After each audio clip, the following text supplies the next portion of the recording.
There's been a development on Mercury. And you think Osiris might be involved?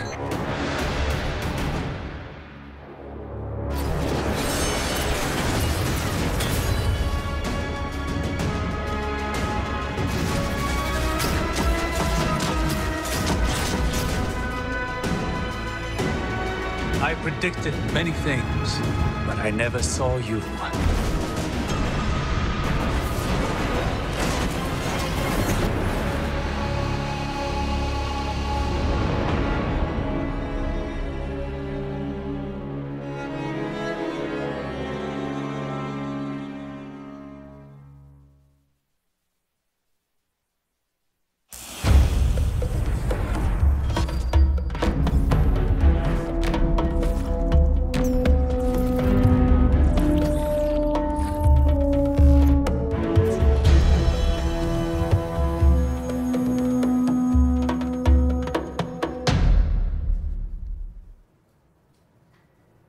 Hello, and welcome to the first in our series of 3 streams about Curse of Osiris, the first expansion for Destiny 2. I'm Deej from Bungie, and I will be your host for today's conversation and playthrough. And I'm joined on the couch, in the hot seats, by 2 of the 4 developers that I'll be introducing you to today. We are joined by Christine Thompson. Good morning. Good morning to you, as well as Dave Matthews. Morning. Glad to have you both here. The focus of our show today is the new story that we are telling in the Curse of Osiris. We will be talking about the places you'll go. We'll be talking about the characters that you will meet. First, let's introduce our audience to yourselves. Christine, talk to us about what you do at Bungie and what was your contribution to this expansion. I started as a writer at Bungie a couple years ago. I worked on live events, Rise of Iron, the Destiny 2 campaign. For Curse of Osiris, I am the narrative lead, which means I am coordinating all of the teams working on the story of Curse of Osiris. I work with the writers, our narrative designers, audio, cinematics, and work with Dave and Dan Miller, our design director, and put it all together and make the story. So that's a unified approach all the way from the major themes of the story that we're telling all the way down to the flavor text that goes on a weapon. Everything. And Dave? Yes. Morning. Morning. Talk to me about how long you've been at Bungie, what you've been doing since you joined us, and what was your contribution to what we're about to take a look at. So I've been at Bungie for about 8.5 years. When I first joined, I used to work with the characters and hard surface teams, so weapons, vehicles, all the combatants, as well as all the gear that you had. And as time has progressed, I've worn a few other different hats, including creating large spectacle moments throughout the game. And in Curse of Osiris, I'm acting as the art director. Awesome. Well, with those introductions on record, we'd like to introduce you to some of the characters that you will meet in Curse of Osiris. Spoiler alert, if you have not finished the Destiny 1 campaign, we will be discussing some of those details throughout the course of this conversation. And if you want to start playing this expansion unaware and completely ready to discover new things, you will be learning some things about what we have in store for you. So it won't hurt our feelings at all if you evacuate the stream right now and join us in the game on December 5th. Yep, hear no evil, see no evil. With that said, we'd like to introduce you to the man himself, Osiris.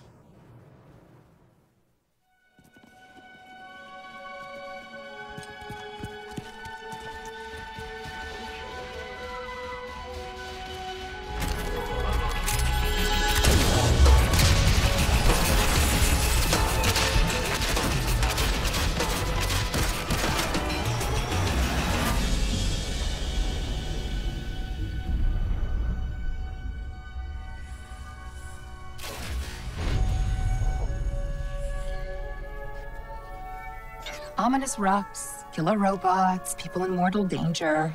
Seriously, aren't you tired of this? Fatigue is a distraction from our purpose. As are complaints. Oh, I haven't begun to complain yet. Ouch! Oh, now I'm complaining. Focus, Sagira.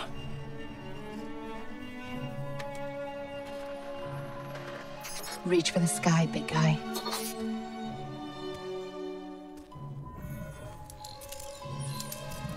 La facel! Need help? Again? I've got it, thank you.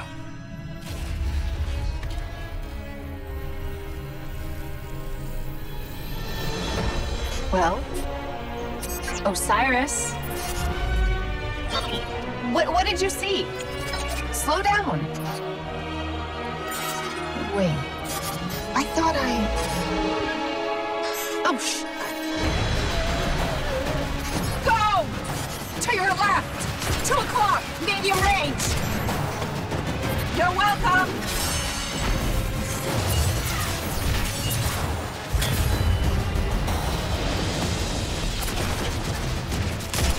You know, I can't help but notice that even with all of reality to explore, you keep picking the places where they shoot at us. We can't stay here. If the Vex succeed, it's the end of everything. Sagira, we can see your light. You have to go. Nope, not leaving you. Without me, there's no coming back. If I don't stop the Vex, there won't be anything to come back to. I'm doing this for the both of us. Don't you even... Osiris!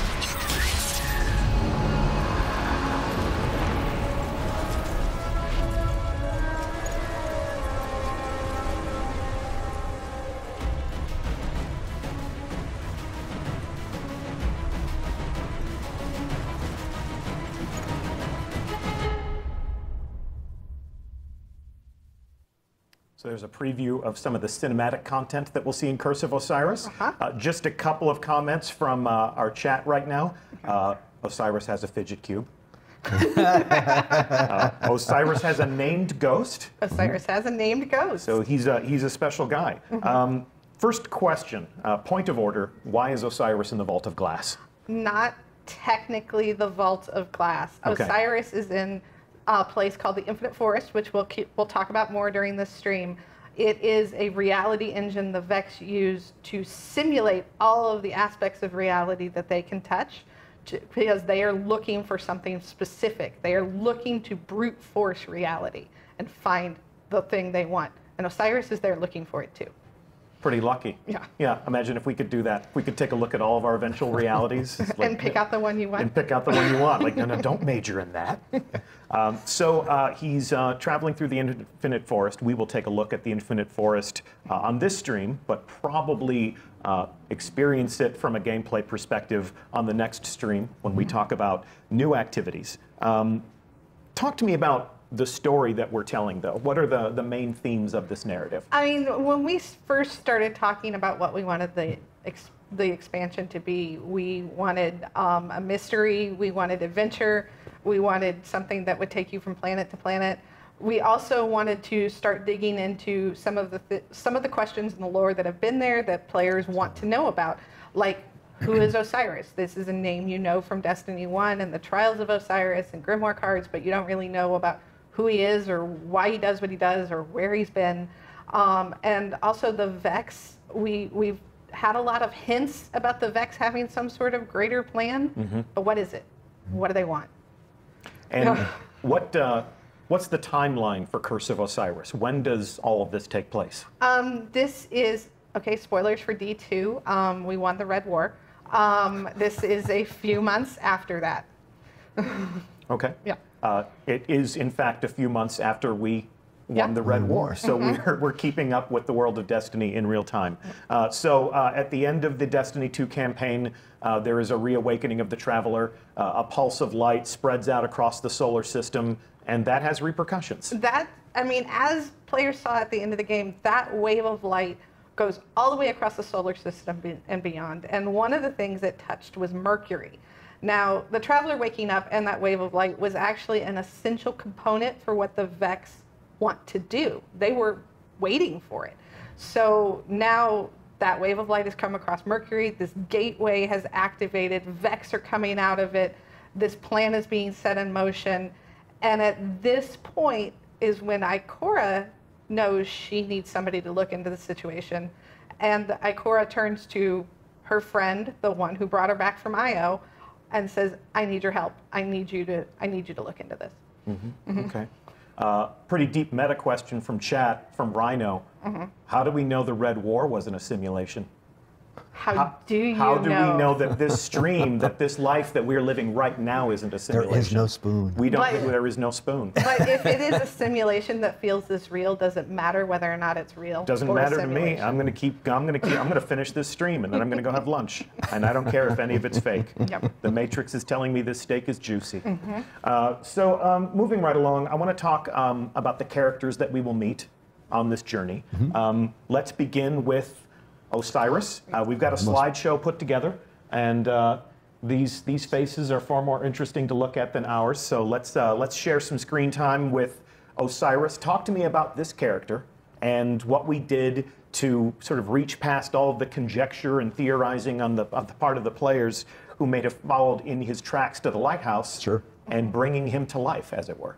Early on, when we talked about Osiris, take a step back. Osiris, we've talked about Osiris for years within the studio, and this was our first chance to really put him front and center and show just how much of a badass he is. And I mean, we just saw like what he's capable of doing with like Dawnblade, and like that's ridiculous. But we wanted to get into the notion of how he is as an exiled Vanguard leader, as he is the greatest warlock that's ever lived.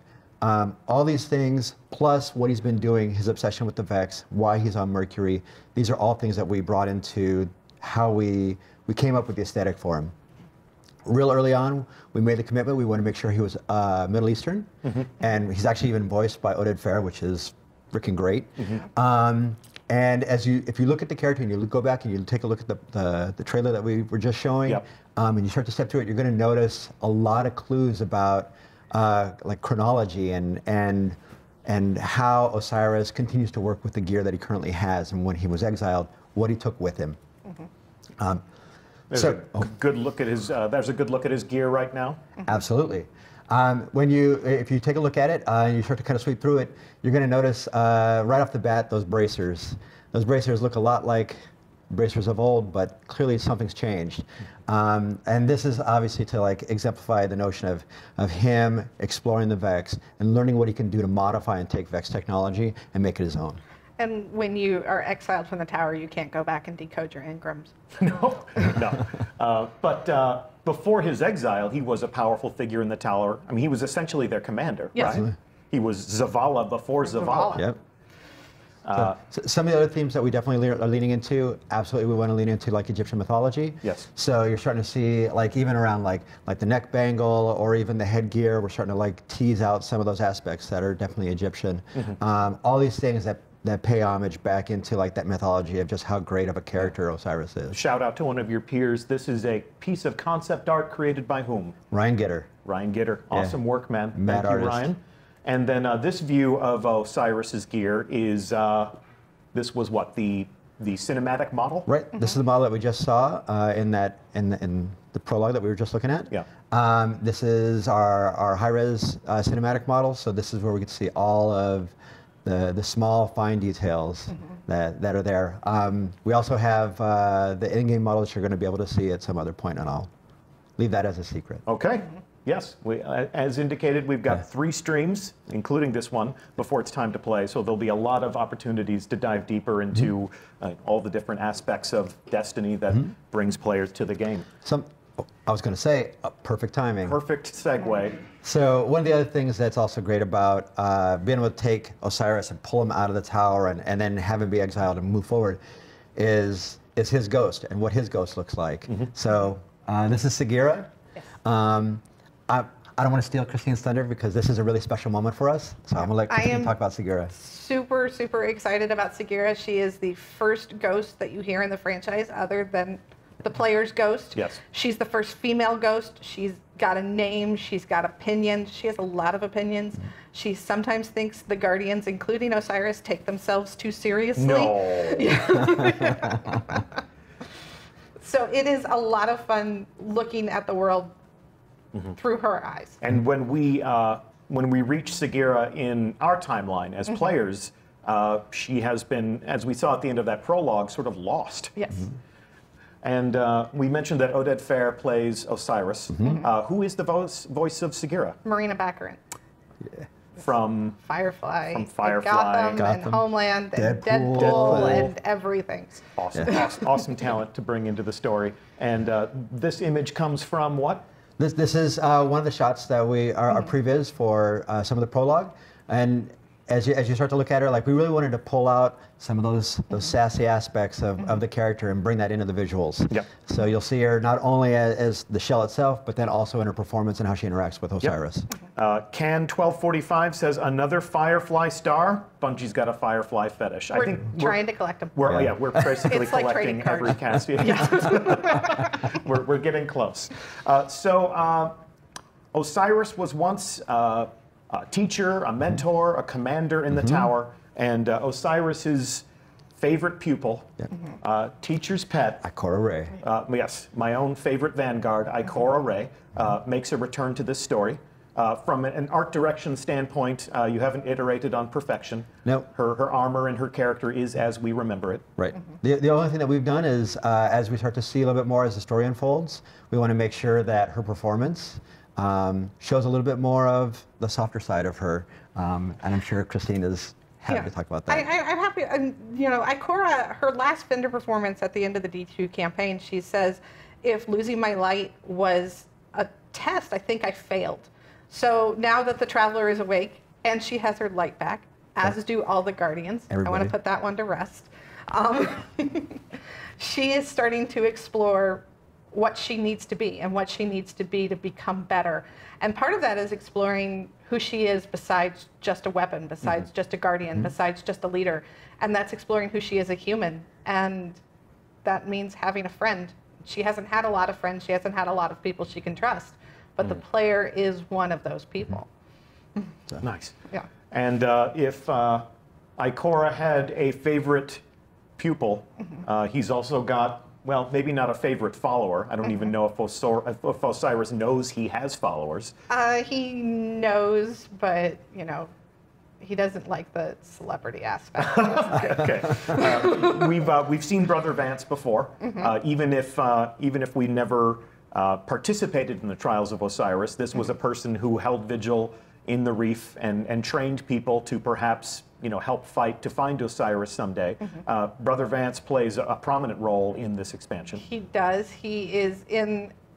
He's in our social area, which we will get into in a little bit. But also, Vance is a little different from the one we saw in Destiny 1. If Vance in Destiny 1 was somebody who was hoping to someday maybe find the right guardian who could go and bring back this person that he's studied and learned about and wrote about and, but never really met. Vance in Curse of Osiris is like a guy who knows that he is the gate is open, the signs are coming into place. He is going to see Osiris on Thursday afternoon and it's Tuesday, and he is so excited. He doesn't know what to do. This is the second time throughout the course of Destiny that somebody who has trained you in the Crucible gets to step to the forefront and say, what you have been preparing for has come to a point, and it's time to get down to real business. Interesting. And of course, we have some new destinations. We're going to go to new places where we will encounter these characters. Let's jump into that. Of course, we are going to go to Mercury. To Mercury, of course. So this image is what we call a postcard. Yes, this is sort of the touch point. This is basically the artistic keystone that influences all of our design when we build a new world. Absolutely correct. When we're thinking about a new destination like Mercury, we come up with a variety of pillars of a phrase or a word that tries to encapsulate what we're trying to achieve there. And one of the big ones that we have for Mercury is mystery.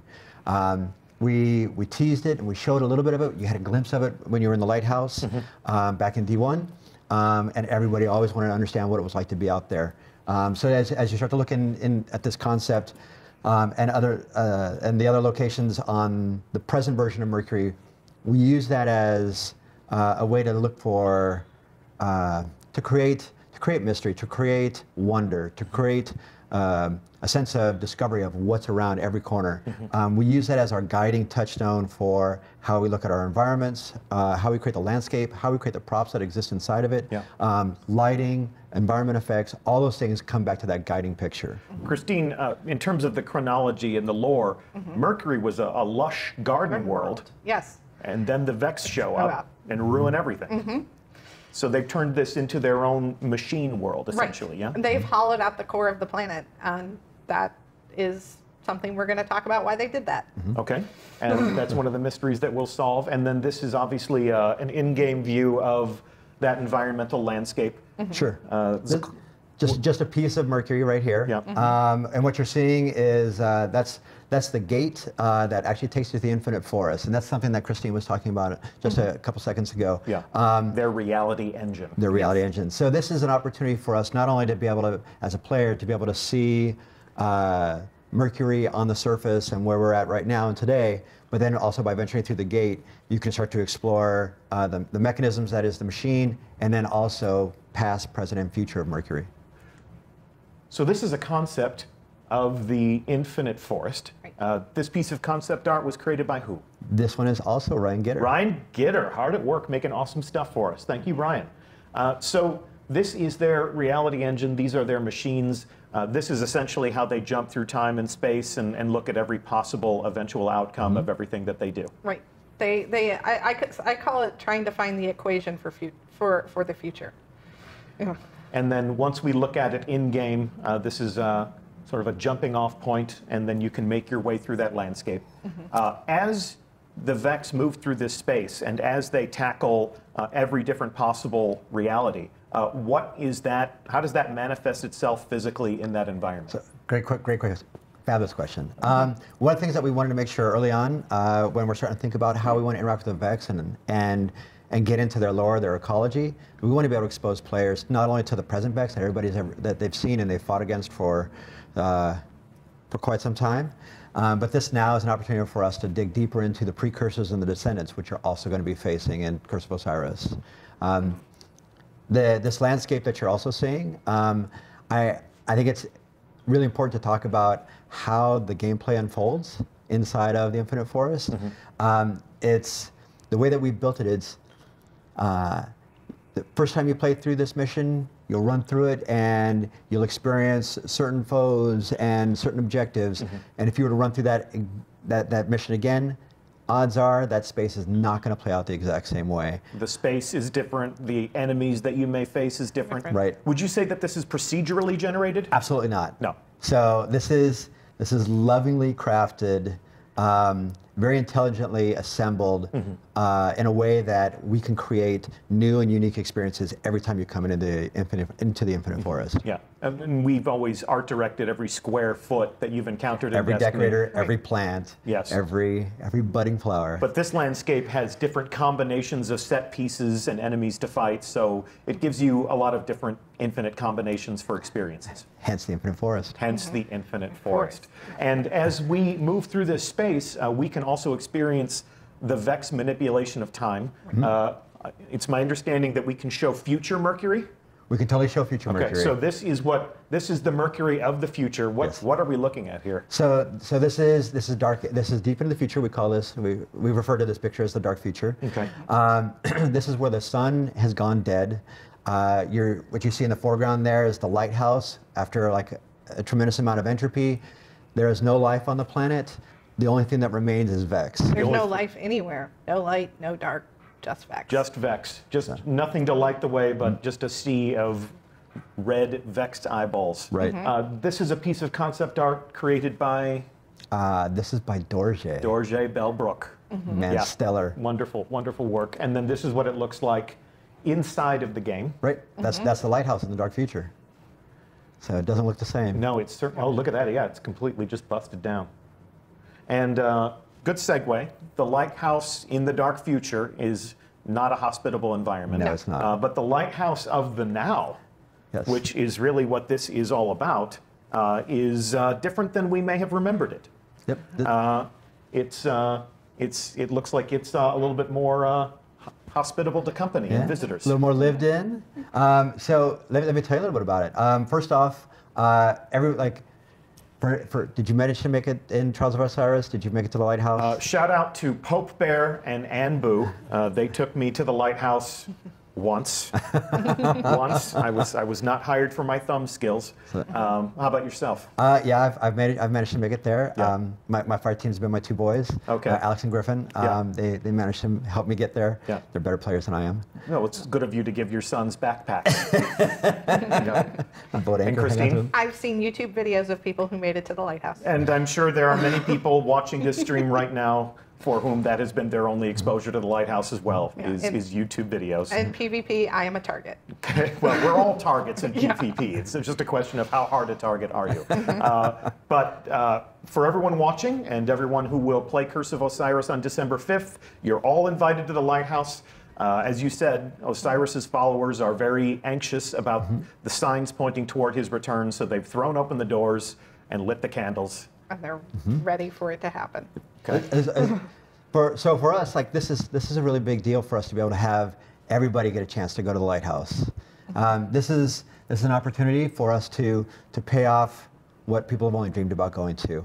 I want to call out real quick that this is the space that you're going to be able to start a lot of quests. This acts as like the hub for most of Mercury. Okay. You're going to start a lot of your missions here. You're going to want to kind of resolve some of your missions here.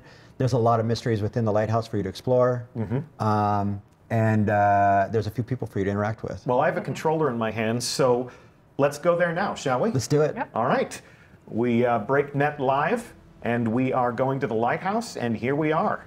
So as you can see, if you've been to the lighthouse before, it is a changed environment. A little friendlier. You can't fall to your death. That's very kind of you. Yeah. We've kicked out some carpets. We've lit some candles, and this is a functional space. I am armed with a weapon, but I mean this gentleman no harm. The scent of ozone. Come closer, warlock. So much like our interaction with other in-destination vendors, Brother Vance has assumed a functional role as somebody who will guide us and reward us. Absolutely. He sits within the lighthouse, much like Failsafe, and Devram. Yes, and others. And there you go. And this will be an opportunity for you not only to learn a little bit more about Vance, but then also how Vance sees Osiris and his eagerness for his return. And we can see here that Vance has his own engram. Yep. And the levels have been raised. The levels have been raised. Player level is up, we're bringing it up to 25. Okay. And your light level will go to 330 as a soft, and 335 if you got your mods. Okay. Very good. And we will be taking a look at all of the gear that you'll be able to pull out of this engram in the third stream in the series. Although, for the time being, I figure there's no harm in me showing off the Warlock gear that you'll be able to add to your collection. And this dresses me up as a proper follower in the Order of Osiris. I'm looking Egyptian and badass myself right now. And just to take in a little bit more of the space here, we can see that Brother Vance is very much the scholar, very much the seeker, if you will. A little obsessed. Just a little. Or a lot. We prefer the term captivated. Yes. And the entire space has been redressed. We want to make sure that we want to tell that story visually as well, that not only has Vance come back, but then other followers of Osiris have started to come back as well. Yes, yeah, we got a gathering of his followers right here. And these two fellows right here, near and dear to my heart. Look at that, they're exos. Looking mean fellows. This is a place of study. This is a place of learning. These guys have more books than the speaker. Is that too soon? Maybe. So the gate there is live. We'll go through there in just a moment, but there's more to look at here in this space. Sure. As I move through slowly and deliberately, like a cinematographer. Here's something I'd like for you to tell me a little bit about, Dave, but I think when we have Dan Miller, the game director for Curse of Osiris, in the hot seat next week, I think he can give us a little bit more context. What is this installation right here? So this is basically a tracker or a history marker for some of the optional activities that you're going to be able to have as a player at the end of campaign. Okay. if you actually look at your hand cannon that you got it in your hand right now, Yep. That's actually one of the destination themed weapons. That is like basically the notion is older weapons that Osiris has grabbed, taken, and modified using Vex technology. Yeah. You actually have an opportunity to go and adventure for the ability to forge these types of weapons. Okay. And that object that you're looking at right now, that actually shows you the markers of all the different ones that you've been able to create to date. Yeah, so we've got a couple of glyphs or runes or some sort of holograms here that are active, and each of those nodes represents a different weapon. Absolutely does. And I will acquire these throughout the campaign, after the campaign? How does After the this work? campaign, and it's all optional quests that you can do as a player. And so each one is represented by a quest. Yes. And I can see here that you seem to have hacked into some Vex technology and wired it into this installation over here. Yep, we call that the forge. That's actually where you'll take all your elements and Yeah. you bring them together and you're able to forge these weapons. Look at that, we're worse than the Fallen. Okay.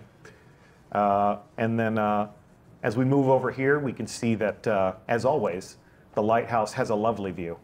And you'd mentioned before that there's always been a player curiosity to leave the confines of this space. What's on the surface, And yeah. explore See what's out beyond. there. See what's out there. So this is a good opportunity to satisfy that curiosity. Destiny has always been about exploring. We should go through the gate. We should go through the gate. Here we go. So we're going to see what's on the other side. And here we go. We are going to visit Mercury for the first time. Welcome to Mercury. As you can see, I have a fire team waiting for me. Right here, we have a Titan dressed similarly in some fabulous. This is our destination themed gear. Okay, so this is the gear that I'll earn by playing the campaign and being a willing combatant, and then. And there's my favorite. I play Hunter. Oh yeah, we playing favorites now? Well, then we have to have another warlock. I'm all the warlock you need today. So they know the rules. If I'm going to sit in the chair and hold a controller, I get to be the warlock. All right. So this is our public space. So this is the space that exists in the present time. This is where public events will occur, lost sectors, all the things that people have loved to find and explore on EDZ and other places inside of Destiny 2. We offer all the exact same things on Mercury as well. And I can see that the Cabal are paying us a visit. What's Mercury up? is the closest planet to the Almighty, and there are survivors after the Guardian went and kind of wrecked the place. Yeah. So they have come to Mercury. All right. Let's see what else is on Mercury. Gentlemen, if you'd lead the way and take us on a walking or perhaps even shooting tour of the environment. It is a bit of a hot zone, so be careful. All right. Weapons hot. Fangs out. You're green to engage. Let's see what they got. Yeah, like as you promised, we got some Cabal stragglers through here. You'd mentioned that we're going to find all the things that make a Destiny destination what it is. You'd mentioned lost sectors. Obviously there are chests that we can open up. Public events. Public events. We have this is a pretty big deal for us as well. We have a bespoke public event. It is handcrafted for the space and integrated into the public space. Okay. A rather big public event, from what I've heard. It's our largest to date.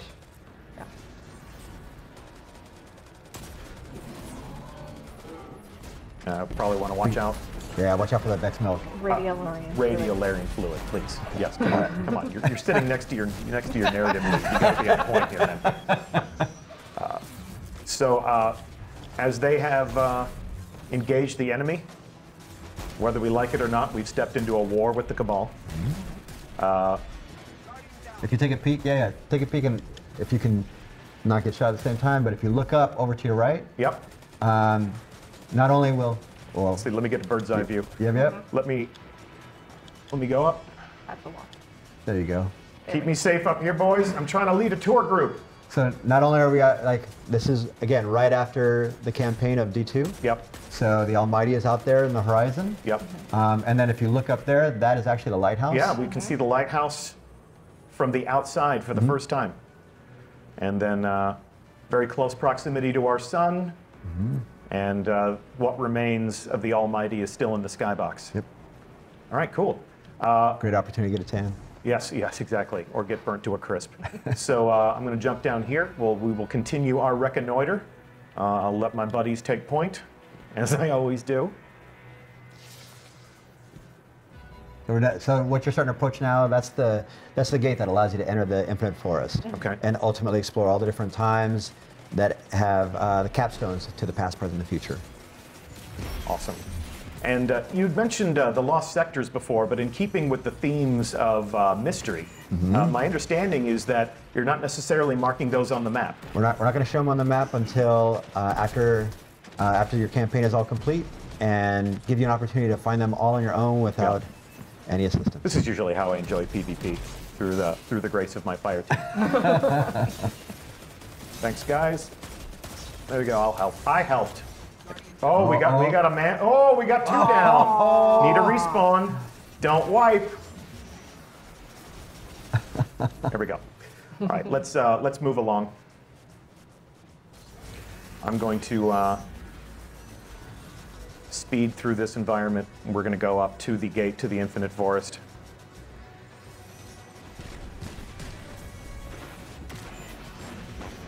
Yeah, and again, early on, we want to make sure that anybody that played PvP maps down on Mercury, that all this stuff felt familiar. And if you harken back even to like Black Garden days, some of the statues and things like that, we want to pull that idea and those concepts forward, and make this place feel familiar, yet unique and full of mystery. All right. We'll take one last look at Mercury. And then we are going to go through this gate, which will bring us into the Infinite Forest. I am now deep within the planet of Mercury. Yes. The Infinite Forest is pretty much fills the core of the planet. The Vex came in, they took it over, they hollowed it out, and they built this, and they keep building. From an aesthetic perspective, it was a goal of ours to make sure that we could create something that felt like it's sit outside of time and space. So we come back and look at that postcard, and now that you're here, boots on the ground, actually looking at space, we wanted to make sure it felt surreal, it felt dreamlike. Well, as my fire team forges ahead, I'm going to park right here, just so that we can take a look at the destination. Sure. We can see some of these different installations here. We call those trees. Okay. The Infinite Forest has to have trees. A forest needs trees. And what would the Vex consider a tree? So, and you can see that there's sort of a different aesthetic for some of the different trees. This one's pristine. This one is not. That one is not. These are all different trees that allow you as a player to go to different times. So as you, like the one on the right that you were just looking at, that will take you to the future, to the dark future. The one that's just slightly off to the left, that's going to take you to another version of the past, to the present, and then the one that's pristine that you're looking at right now is deep in the past when Mercury was a lush garden planet. And that is one of the things that we are leaving for player exploration. We're not going to show you Mercury of the past today. Not yet. By your command. Please, and, thank you. You can see we are, in fact, inside the planet. There is no sky here, only the natural ceiling of the planet's crust, I guess you would say. Mantle, maybe? Mantle? The crust? I really needed to pay more attention in geology, but I knew that wasn't the best possible future for myself. So much like the Vex, I made a command decision there. Fantastic. Well, I am going to take us back to orbit. I'm going to abandon my fire team, and They'll be okay. They'll be fine. Yeah, I wasn't much help to them anyway. So I'm going to return us to orbit, and we are going to move on to the next portion of this stream. So I'm going to thank you so much, both of you, for joining us on the couch and talking to us a little bit about the story. Hopefully we didn't reveal too much.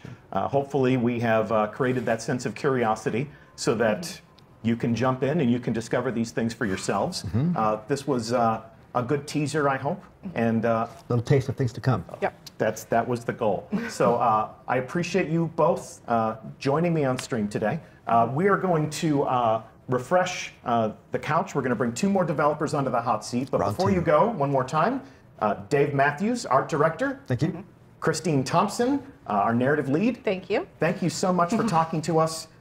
You are free to go, as they say. And I'm going to do an inspection of the director right now while you get back to work, and we welcome 2 other developers onto the hot seat. Awesome. Thanks so much. Thank you. So let's take a look at the director. Let's open this right now.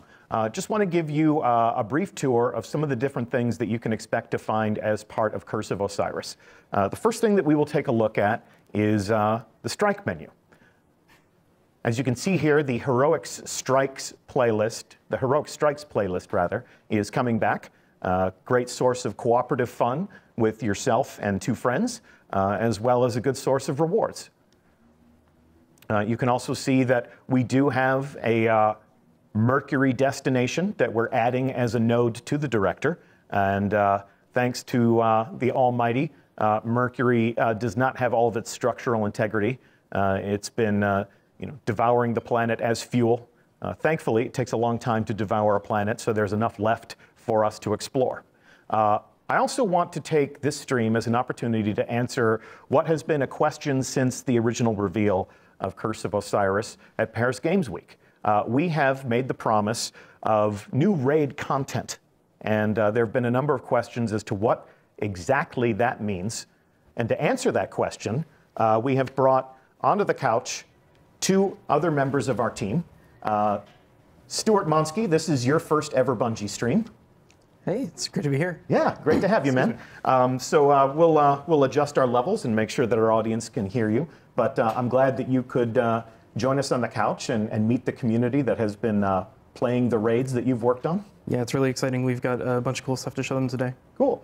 And Brendan Thorne, you're no stranger to this environment. We actually had you giving some developer commentary on a raid-along on streams past, but it's great to have you back. Thanks, good to be back. It's always fun.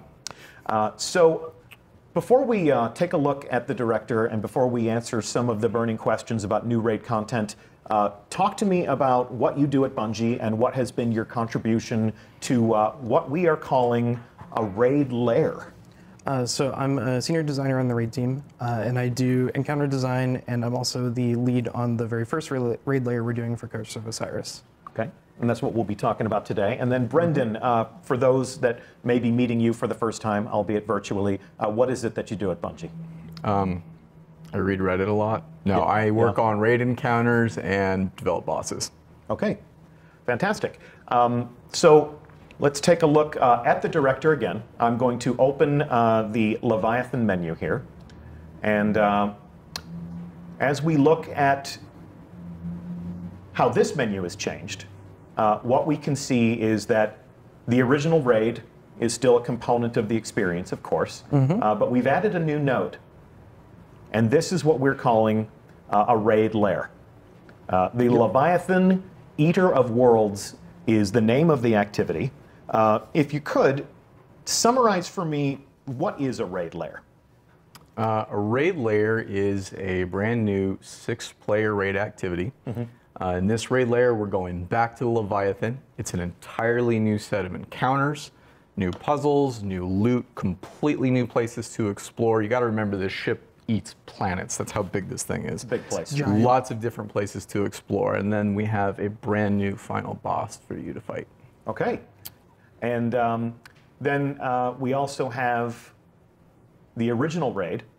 You can see here that the recommended power for the Leviathan is now 300. Yep, we're bringing everything up. We want to make sure that we have a variety of raid content to play.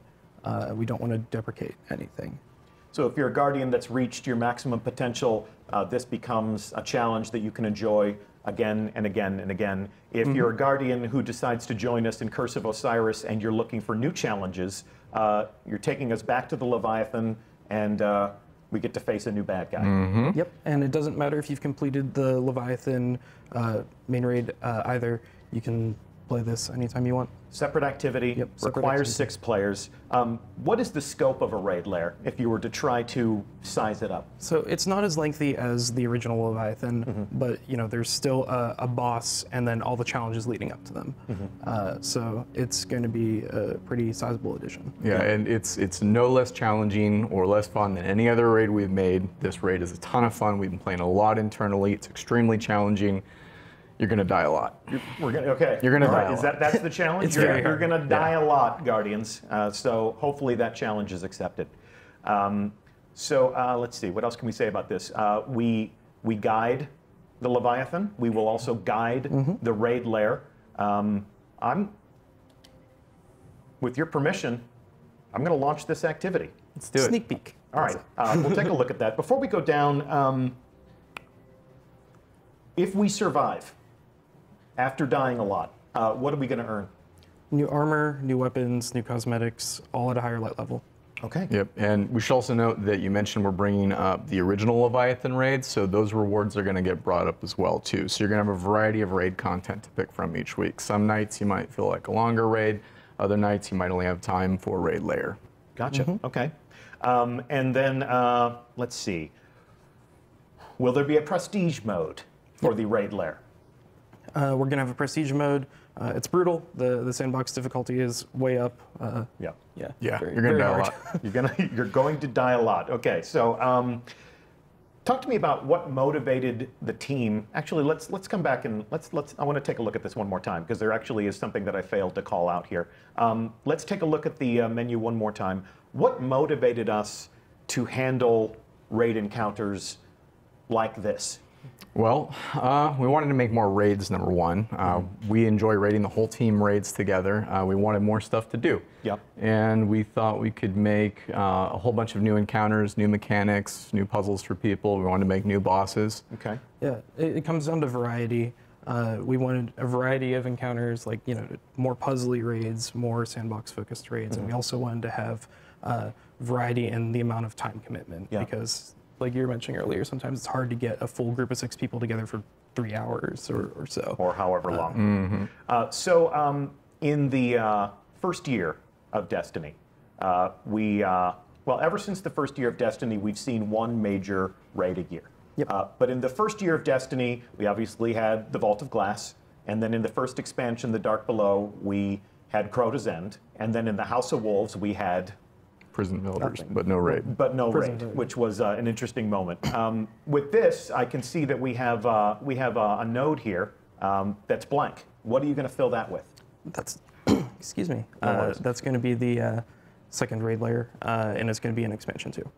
Okay, so we will have an additional raid layer added to the game with expansion 2. We're forecasting that for spring, if you're keeping track. This enables us to create content that raiders can enjoy more frequently, like you said, giving them more variety of activity and making sure that we are satisfying that urge, satisfying that that hunger for challenge and dying a lot more frequently. Okay, so as promised,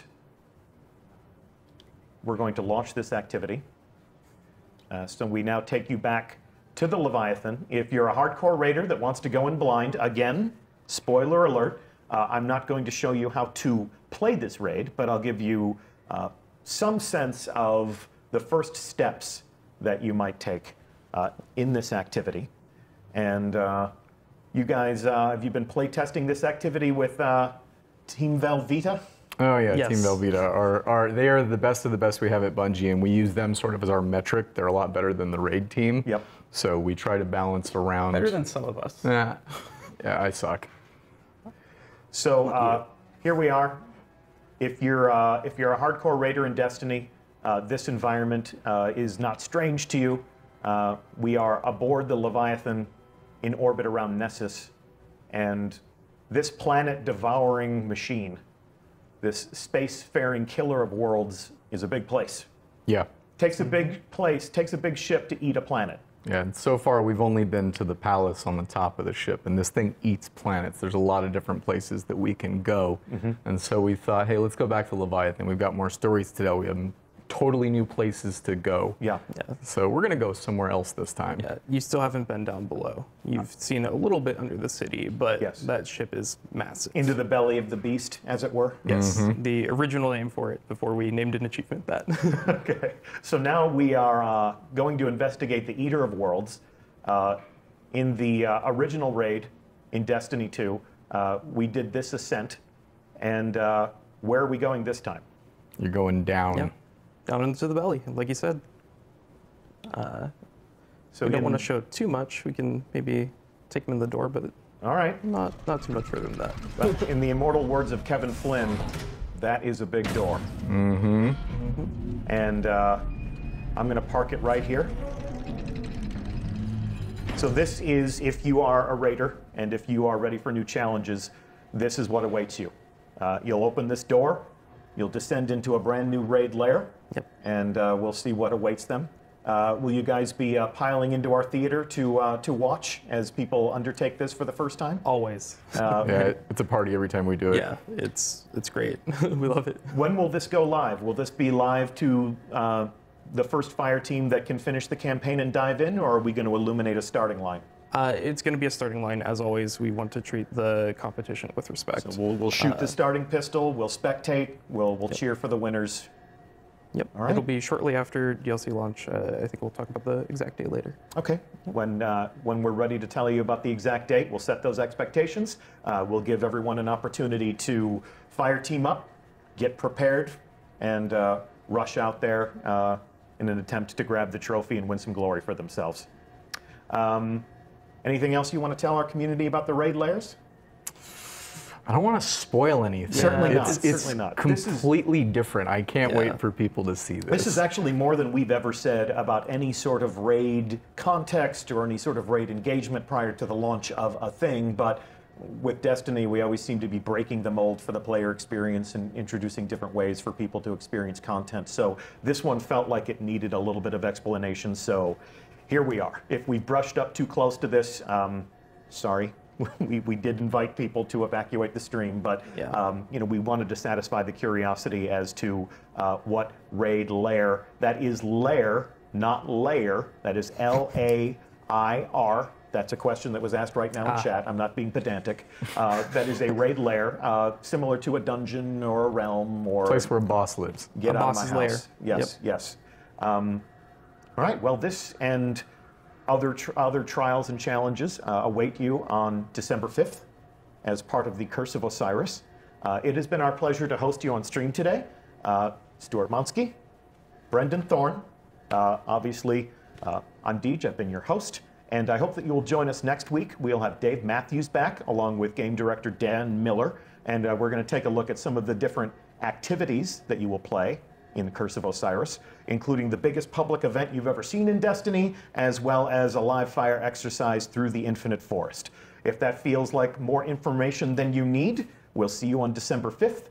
Otherwise, we'll see you in a week, and then a week after that to take a look at all the gear that you'll be able to earn in Curse of Osiris, or even as any player of Destiny 2 as part of Season 2 of the experience that will continue to refresh with different things to do and different things to earn.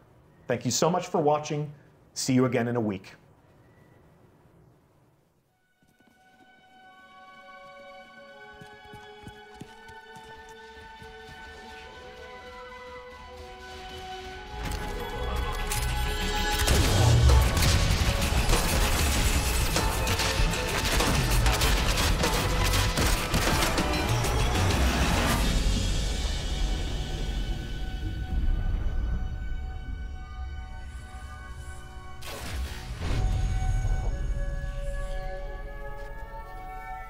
Ominous rocks, killer robots, people in mortal danger. Seriously, aren't you tired of this? Fatigue is a distraction from our purpose.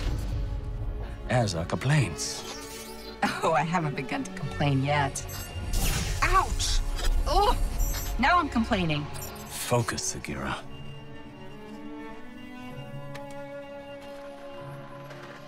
Reach for the sky, big guy.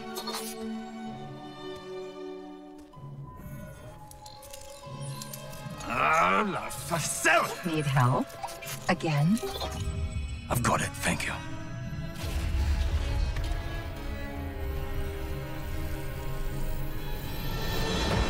Well, Osiris. What did you see? Slow down. Wait. I thought Oh,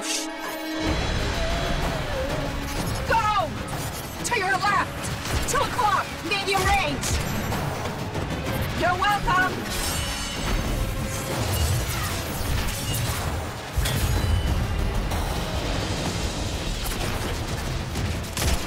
You know, I can't help but notice that even with all of reality to explore, you keep picking the places where they shoot at us. We can't stay here. If the Vex succeed, it's the end of everything. Sagira, we can see your light. You have to go. Nope, not leaving you. Without me, there's no coming back. If I don't stop the Vex, there won't be anything to come back to. I'm doing this for the both of us. Don't you even... Osiris!